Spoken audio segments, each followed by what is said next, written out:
Growing up in Lismore in the Northern Rivers of New South Wales, Ahri worked to make his high school more sustainable and founded the Northern Rivers Youth Environmental Society. Over the past 2 years, Ahri has coordinated the Australian Youth Climate Coalition in New South Wales and then Queensland. He's also established an Australian Education for Sustainability Alliance that acts as a part of ASA, that comprises of unions and environmental organisations to advocate strong policy on education for sustainability. Ahri recently worked for Green Cross Australia, as Mara mentioned, managing the Green Lane Diary, and also volunteered as the Secretariat of the Alliance and working on grassroots climate change campaigns. I've known Ahri for some time, and he really is a very motivated and compassionate and passionate and effervescent student. So please welcome to the stage Ahri. He's here to provide us a student's perspective. Good morning, everyone. Hope you're all feeling well. I am. I'm absolutely honoured to speak here today. And yeah, just firstly like to initially acknowledge the Turrbal and Jagera people to whom this land belongs and still belongs. The sovereignty was never ceded. In contrast to the ancestors and elders past, I've only got 21 years of insight to impart with you today, so I'm going to try and weave that together with my own personal story and where to from here for sustainability education. So, as Leanne said, I grew up in the Northern Rivers of New South Wales, Bundjalung Nation, and Mum and Dad were, I suppose you could say, part of the second or third wave of alternative tree changes to the region. Environmental science had just started as a degree at Southern Cross University, and they'd both enrolled, so pretty soon after second semester there was an accident. That was me. So in addition to being naturally educated, you could say, through camping and festivals and long forest blockading stints. I was in the womb at watching environmental science lectures at an embryonic age, so it was all rammed in there pretty quickly. So yeah, I grew up in Lismore, in this country town, and it was a pretty amazing upbringing. As I said, I had that really strong natural education, but it was also hard not to kind of soak in what it is to be a country teenager and all the consumerism and teen angst and pissing your weekends up against a wall that goes with it. So that's what I did. I enjoyed that, hitchhiking adventures, parties, drinking, football, surfing, chasing girls. I mean, that was it for quite a long time until, I suppose, my environmental roots struck back really hard and strong. And this happened when I walked out of a cinema where my high school had taken us to see The Inconvenient Truth when I was about 16 years old. You've probably all seen it, and probably all recognise the impact it had on the issue of climate change and the movement of people trying to do something about it. So I walked out of that cinema with tears in my eyes. That I'd always understood that we needed to live sustainably, but never before had it hit with such immense severity than that moment. So for a while I was stuck in a place of sadness about the world, and it wasn't until the emotions started to come back, streaming back through the frustrating experiences where you can see those obvious solutions that you can just make happen, that I questioned, as we most do when we want to do something for our community or do something for our world, what can we do to make a difference? What can we do to make an immediate impact? How can I actually influence this situation? And so, finding a little piece of the puzzle, that was the first thing for me, and that was recycling in my high school. That was it. I just wanted to make it happen, but I failed at this. So it got me really angry. The school's low level of concern, the bureaucracy, the lack of resources, crushed my newfound vision that if we could just make schools sustainable, we'd have an insurance policy for cultural change, that through changing curriculum, operations, pedagogy, infrastructure, we'd actually ensure that the next generation was going to have an inevitable shift in consciousness. So this failure generated inside me a passion and an understandable outrage that challenged me to work towards the solutions and resolving that over the long term. So together with a bunch of friends, we set up the Northern Rivers Youth Environmental Society, which is a bunch of people working to try and make schools sustainable. And later on, we all got swept up as we went to university in the Australian Youth Climate Coalition. So this was the beginning of my activist life, and since that point I've been educating, agitating and organising. I've been on a roller coaster ride of going to university, activism, more activism, dropping out of university, campaigns, organising elections and lots of mischief. And as I said, I only went to university for 1 year, so have kind of been working with the universities and students since then though. And I've also kept plugging away at that initial outrage that I mentioned about sustainability education. And I started to broaden my horizon than the principle that I was really annoyed at that didn't bring recycling to my school, to look at what was the identifiable problem within a policy perspective, and that problem is Minister Tony Burke. Unfortunately, he doesn't like sustainability education too much. It's just not on his radar. He's allowed funding for the Australian Sustainable Schools Initiative to be completely cut federally, and for now states to start giving the slip to sustainability education, both in New South Wales and in Queensland at the moment. And he's also, cut all the funding that was supposed to provide support for initiatives that ACTS could facilitate and other university tertiary sustainability programs. So this failure in policy motivated me to facilitate the establishment of the Australian Education for Sustainability Alliance, to advocate on those issues. In that AYCC, we've been trying to, but we weren't a big enough stakeholder, so we wanted to bring all the different players to the table. By doing this, we created this vision that all Australians should have an opportunity to find the knowledge, skills and practices that instills sustainability into their life throughout formal education and ongoing training. So that vision, I think, has been really, really strong, and ASA has really thrived. I worked hard with the Alliance most of this year. We launched publicly in March in Canberra, and have since been lobbying and working on a range of different policy issues. And I think there's a policy workshop today or tomorrow with ACTS to develop some tertiary policy. So I encourage you to go along to that. But since August, I've moved on, being young and restless, and made the crazy decision to move to Mackay in North Queensland to throw myself at the proposed coal ports at Dudgeon Point and Hay Point and Abbott Point, which will be the biggest coal ports in the world if they go ahead. So that's where I'm at now, and as a result I get to talk to you not just about ASA, the Alliance, but also about, I suppose, sustainability and my broader perspective on it. And if I could say, there's just finishing my story there's one key factor that has led me to be able to do the things I have done, other than being an extremely privileged, reasonably educated, upper middle class, white, first world male. It's the role that emotion has played in my life, and how that has fed into in my passion. To set the scene for this discussion, it's a bit cliche, but I just wanted to give a bit of a quote from one of my favourite writers, David Orr. So, if today is a typical day on planet Earth, we will lose 116 square miles of rainforest, about an acre a second. We will lose another 72 square miles encroaching to deserts. We will lose 40 to 100 species. Today, the human population will increase about 250,000 people. And today, we will add 80,000 tonnes of carbon to the atmosphere. Tonight, the Earth will be a little more hotter, its waters more acidic, and the fabric of life more threadbare. We probably all know this because it's what we see in the news. It's the articles that we shy away from. It's the things that we try to avoid and set at the back of our mind so we can focus on doing something about it. But it's those moments where we hear that. I don't know if you've heard about the Arctic that's melted more than it has for 30 years, over 50% in the last few weeks.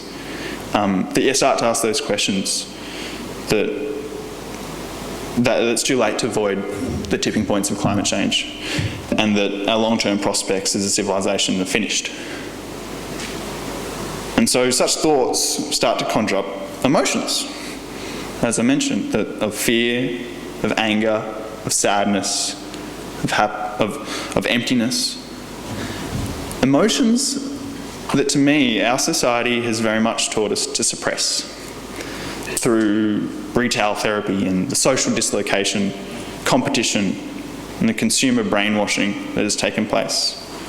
But yet, it is emotion that fuels us with the passion and faith and energy to do what we do to try and make a difference.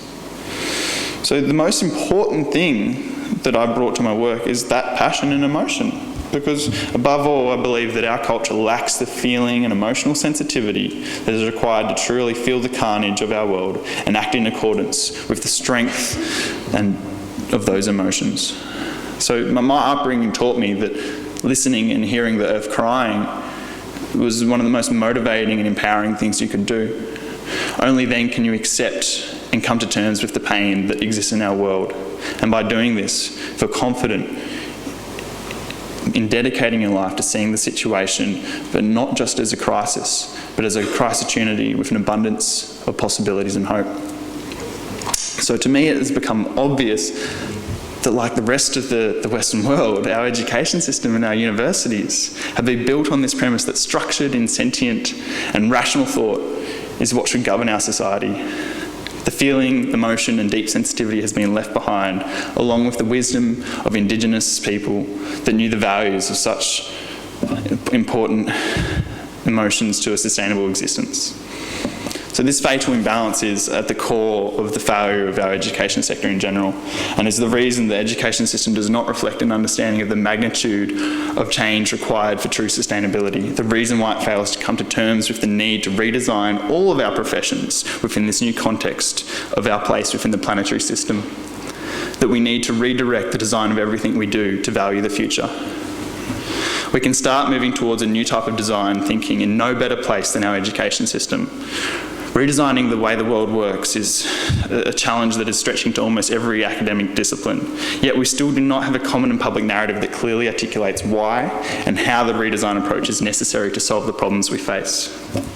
Professor Stuart Hill from the University of Western Sydney is a social ecologist, and he once gave me some clarity by explaining that when you've got a problem, you have the options of efficiency, replacement, and redesign. Efficiency aims to lessen the cause or impact of a problem. Replacement to change parts of it to get an overall less negative outcome, and redesign for when you realise the system is so broken, needs to be completely scrapped and redesigned by a new mode of thinking. So if you're willing to join me, the next generation, you could say, we've gotten a bit desperate in the opinion that our increasingly interconnected environmental, economic and social problems reflect a system that is so broken that is in need of redesign. Let's ask the question, how can we redesign the way our world works? How can we redesign tertiary education? I imagine that many of you have much more developed thoughts in answer to such questions, but I wanted to share my basic views.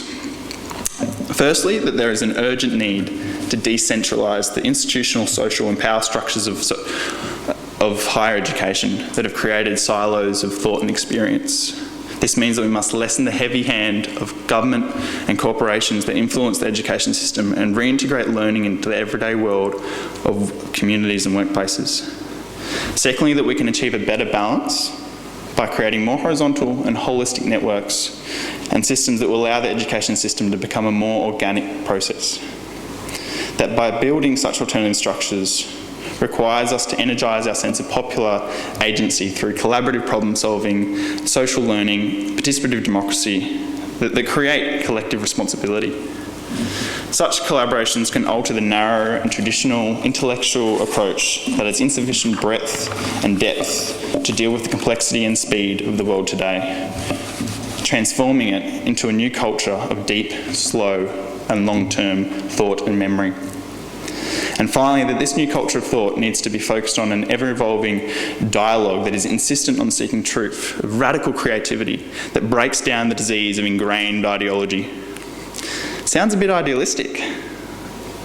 I'm sure it does, because this is because the challenge we face demands that we do the most radical thing imaginable. embrace the full energy of the emotion our society has suppressed, and re-establish the balance between mental thought and emotional feeling our world so desperately needs. The price of social suppression is evident in the hushed reality that my generation has the highest level of mental illness ever. 1 in 3 young people in my generation has or will have mental illness.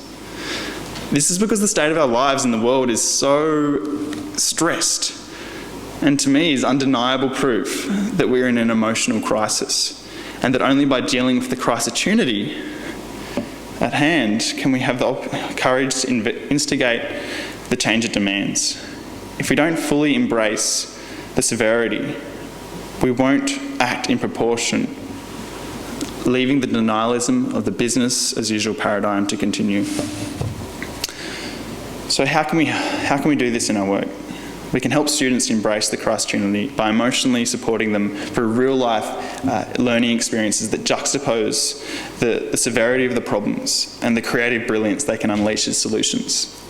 For example, visiting coal mines, logging coops, low socioeconomic communities and discriminated groups, and then working with students to consider, plan and enact responses to these issues. Such experience should deepen their sense of belonging to a larger community of life by connecting and celebrating them to the ecological and cultural identity of our planet. This emotional exposure to environmental and social and humanities destruction is difficult and requires accessible psychotherapy that is adjusted to the challenges of such intense emotional catharsis. Search Joanna Macy for help with this. She's been very helpful for me. But the reward that it brings is great, in that these experiences will create robust cultural values that support the growth of active principles by which young people can live their life. But alone, this form of education is not enough. As educators, you must all support students by joining them in creating stronger communities of practice dedicated to facilitating the redesign process. This means recognising the narrow vocationalism, commodification of tertiary institutions and degraded culture of learning that has led to a massive decrease in student movements. From my experience at university and still working with student activists today, what's going to help is the facilitation of pathways and opportunities to build student community, culture, energy and leadership. But don't just sit on the sidelines. That we need intergenerational crossovers where the young and older work together and create a connection that will create transformative leadership.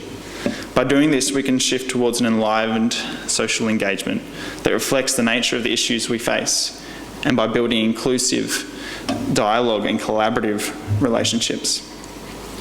So your presence here today means that you're all leaders and who are already doing this, or are very capable of doing so. And that you're community innovators, and that you're facilitating those relationships, alternative structures through new initiatives, action research and partnerships and so much more. This work is so essential, and I thank you all for it, because it's only at this point during the global transition I feel that we have the opportunity to recreate the tradition of cooperation that we've started to forget as a society. You and the students you engage are becoming those communities of leadership that are driving change in your universities, and that's exactly what we need. So by embracing the emotion we have inside of us and empowering communities of transformative social leadership, we can work towards this redesigning our universities, our education system, and ultimately our world. We can empower ourselves and our students as leaders that can honestly deal with the carnage the world faces, while growing a sense of power and freedom to influence change at any scale, to have a life and to live it, not of passive consumerist conformity, but of critical thought and adaptation that is leading the redesign process. I count myself very lucky, as the way I grew up implanted a deep green fire in my blood. That the best I can do is share that with others in a way that helps them to find that emotion inside them as well. The hardest thing is dealing with the pain of not knowing what the future holds. How far have we gone? We won't know until we really get there, will we? So over the past 6 months, I've been dealing with this, with these questions by facilitating and learning about despair and empowerment. It's a process involved in deep ecology, which is about looking at yourself and how you relate to the world in this kind of great turning that we're part of. This has instilled in me the importance of accepting reality through pessimism of the intellect, but also optimism of the will, which in essence has become the mantra of my existence and a really strong foundation to base my activism and my work. So I hope that I've shared something meaningful with you today, and something that will help you all listen more closely to your heart so that you can feel and see the energy and clarity that brings. Thank you.